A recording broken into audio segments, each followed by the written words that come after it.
महाशक्ति के रूप में प्रस्तुत करने का रास्ता आत्मनिर्भर भारत की ओर से जाता है। आत्मनिर्भर भारत ही भारत को दुनिया की एक महाशक्ति के रूप में प्रस्तुत करता है और आत्मनिर्भर भारत ही इस देश को दुनिया के सामने एक मजबूत ताकत के रूप में प्रस्तुत करने का एकमात्र मार्ग है। और आत्मनिर्भर पैकेज के तहत प्रधानमंत्री जी ने जो घोषणा की, उसी क्रम को आगे बढ़ाते हुए उत्तर प्रदेश सरकार ने भी अनेक कार्यक्रम इस दौरान प्रारंभ किए।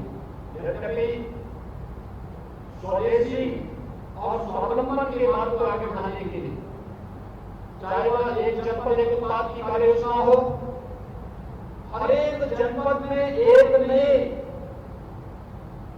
उत्पाद को चिन्हित करते हुए उसकी मार्केटिंग, उसकी ब्रांडिंग, उसकी डिजाइनिंग, उसको तकनीक के साथ जोड़ना और वैश्विक बाजार में उसे पहुंचाने का कार्य जिस मजबूती के साथ एक जनपद एक उत्पाद योजना के माध्यम से आगे बढ़ाने का कार्य हुआ है, इसने उत्तर प्रदेश में निर्यात की ढेर सारी संभावनाओं को आगे बढ़ाने में मदद की है।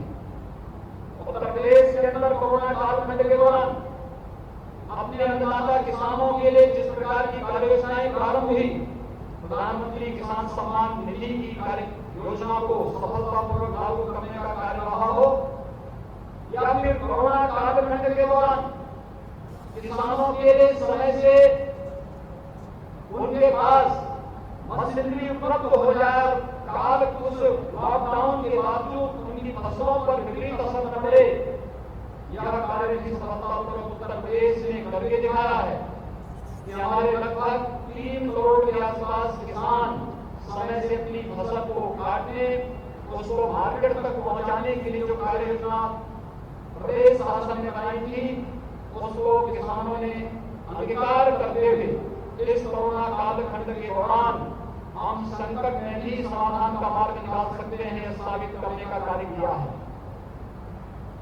कोरोना कालखंड के दौरान प्रदेश की 119 चीनी मिलों को सफलतापूर्वक संचालित करना, 2500 से अधिक कोल्ड स्टोरेज को सफलतापूर्वक संचालित करना और कहीं भी कोई संक्रमण की स्थिति न पैदा हो, यह कार्य सफलता का एक आदर्श प्रस्तुत होना, यह अपने आप में साबित करता है कि अगर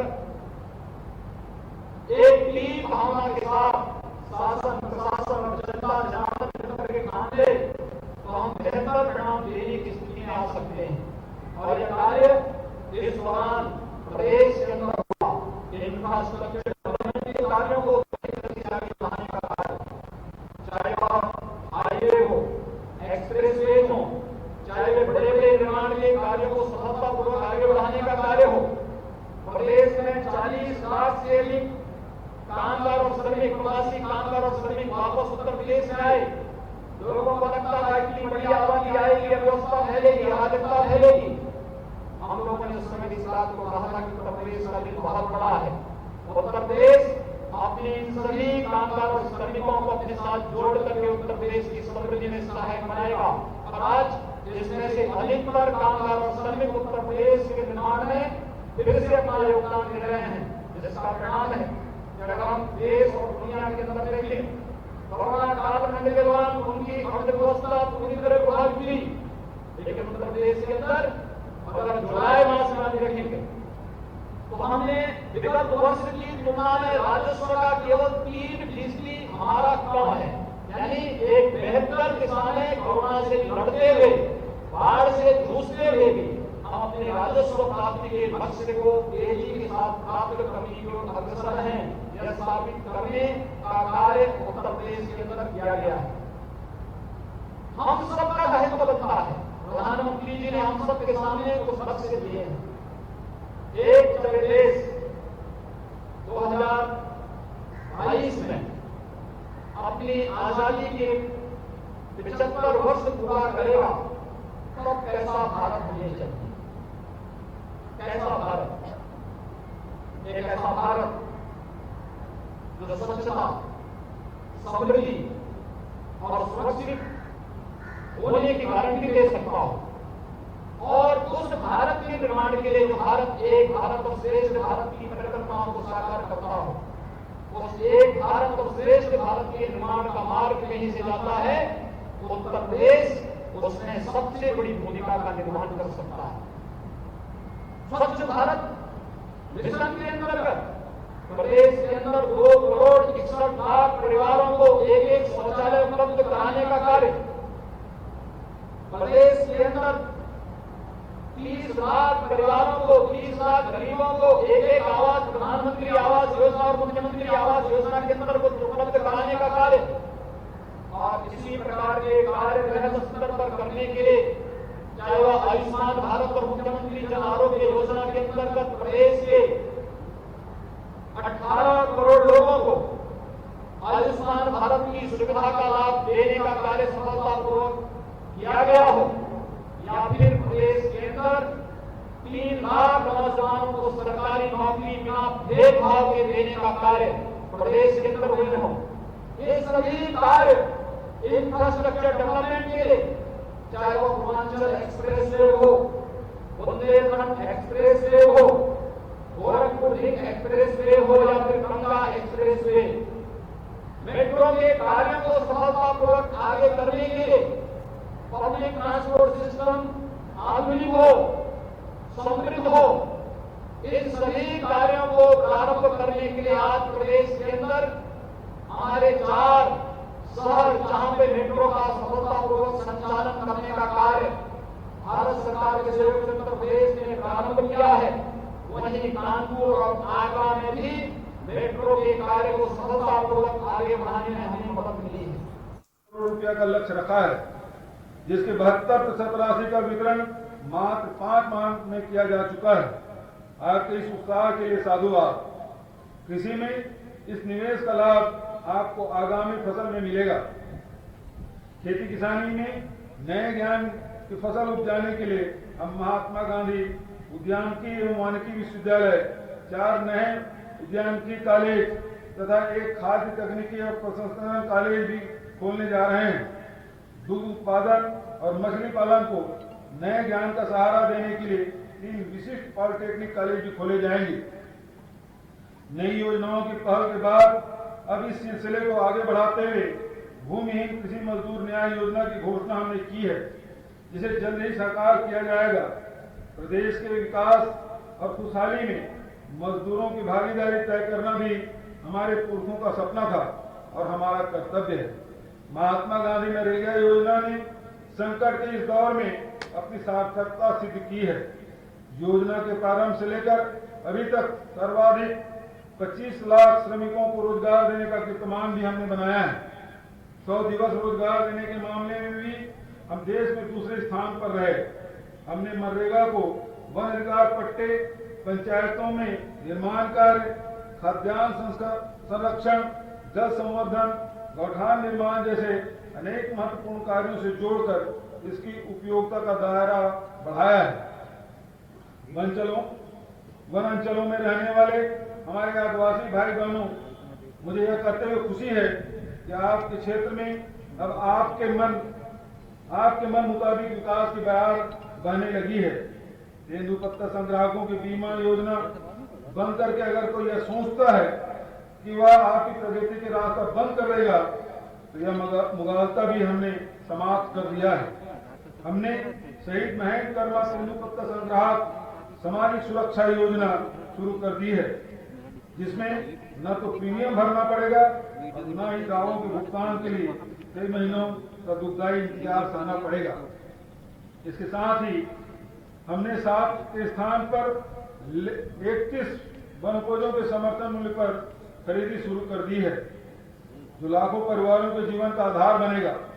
हमारे नए प्रयासों का परिणाम भी मिलने लगा है। अल्प समय में ही हम देश में सर्वाधिक वन उपज संग्रहण करने वाले राज्य बन गए हैं। यह सिलसिला तेजी से आगे बढ़ाएंगे, जिसके जरिए हम साल में 2500 करोड़ रुपए की आय आपकी जेब में डालने का लक्ष्य पूरा करना चाहते हैं। अनुसूचित जनजाति व अन्य परंपरागत वन निवासी वन अधिकारियों की मान्यता अधिनियम 2006 हमारी विरासत का जगमगाता उदाहरण है। आप सबको विदित है, इसका उचित क्रियान्वयन क्यों नहीं हो पाया। इस वजह से निरस्तताओं का पहाड़ बना दिया गया था और सामुदायिक पट्टों के वितरण में क्यों अरुचि थी। हमने निर्णय लिया था निरस्तताओं की समीक्षा करेंगे, सामुदायिक पट्टे प्राथमिकता से देंगे।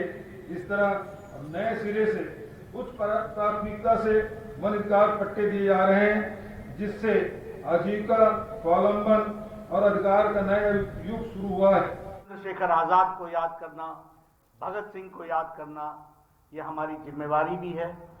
और लाखों योद्धाओं ने, लाखों स्वतंत्रता सेनानियों ने, जिन्होंने अपना सर्वस्व इस देश की आजादी के लिए लगाया, उनके प्रति हम सब लोग नमन होते हैं। आज लाल किले के प्राचीर से भारत के यशस्वी प्रधानमंत्री जी ने जो संदेश हम सबको दिया है, इस कोरोना के संक्रमण में भी जिस तरीके से 130 करोड़ का देश उनके नेतृत्व में आगे बढ़ा है और तमाम बाधाओं को पार करता हुआ विकास की कहानी को आगे बढ़ा रहा है, यह हम सबको प्रेरणा देने वाला है। हम यह भी जानते हैं कि यह 130 करोड़ का देश इस आपदा को अवसर में बदलने के लिए तत्पर है। आत्मनिर्भर भारत के संदेश को लेकर के हम लोग आगे बढ़ रहे हैं। फिर चाहे वो उद्यम का क्षेत्र हो, फिर चाहे वो कृषि का क्षेत्र हो, फिर चाहे वो हमारे गरीब पटरी वालों को मुख्य धारा में शामिल करने का विषय हो, और फिर चाहे राष्ट्रीय शिक्षा नीति के माध्यम से भारत की जड़ों को जोड़ते हुए दुनिया की नजर में किस तरीके से हम शिक्षा के माध्यम से आगे बढ़ सकते हैं और दुनिया के साथ अपने आप को आत्मसात कर सकते हैं, इसका भी हम सब लोगों ने संकल्प लिया है। आज के दिन हम सब आज के अवसर पर मैं एक बार फिर से आप सभी को, देशवासियों को 74वें स्वाधीनता दिवस की अपनी बधाई देता हूं, अपनी शुभकामनाएं देता हूं कि यह दिवस हम सबके लिए एक नित्य निरंतर, एक नई ऊर्जा और एक नए उत्साह और उमंग का संदेश लेकर के निरंतर आगे बढ़ाने का कार्य करेगा। इस विश्वास के साथ मैं स्वाधीनता दिवस के अवसर पर अपने उत्तर प्रदेश के 23 पुलिस कार्मिकों को, जिन्हें पुलिस मेडल और वॉलंटरी 6 पुलिस कार्मिकों को प्रेसिडेंट पुलिस मेडल और डिस्टिंग्विश्ड सर्विस तथा 73 पुलिस कर्मियों को पुलिस मेडल और मेरिटोरियस सर्विस प्रदान किया गया है, उन सबको मैं हृदय से बधाई देता हूं, अपनी शुभकामनाएं देता हूं।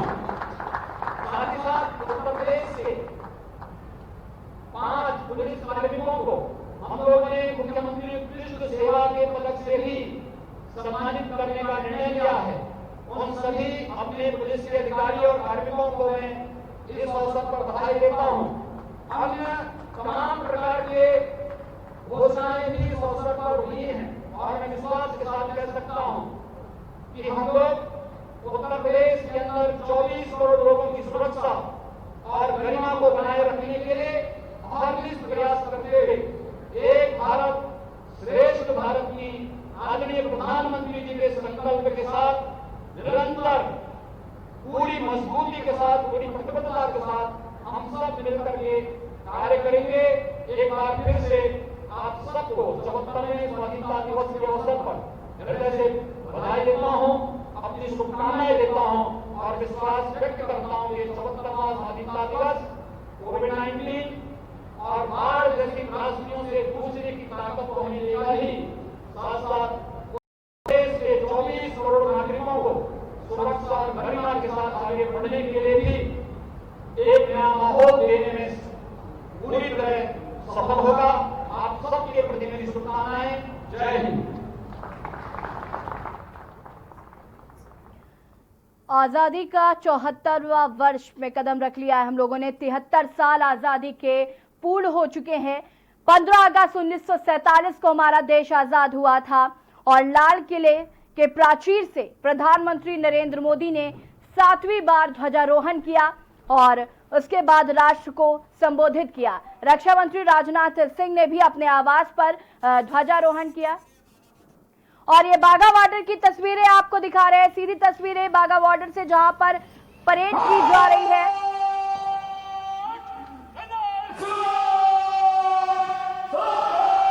आजादी का जश्न मनाया जा रहा है। बाघा बॉर्डर की सीधी तस्वीरें आपको दिखा रहे हैं। आजादी का जश्न पूरे जोश के साथ मनाया जा रहा है।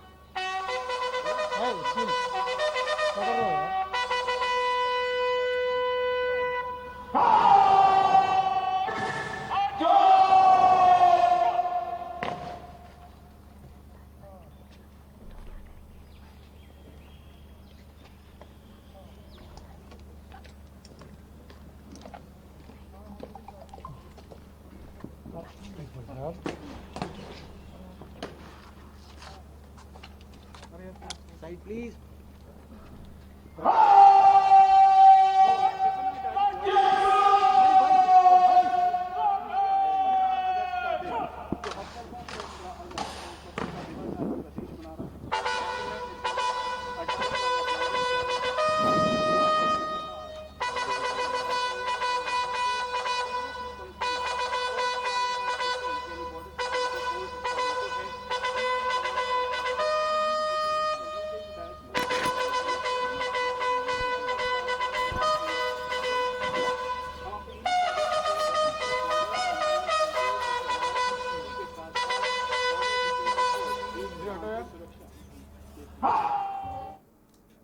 देश में 74वां आजादी का दिन मनाया जा रहा है। 73 वर्ष हमने आजादी के पूरे कर लिए हैं और लाल किले के प्राचीर से देश के यशस्वी प्रधानमंत्री नरेंद्र मोदी ने 7वीं बार ध्वजारोहण किया और राष्ट्र को संबोधित किया। अब देहरादून से आपको खबर बता देते हैं, जहां पर मुख्यमंत्री आवास में झंडा फहराया गया।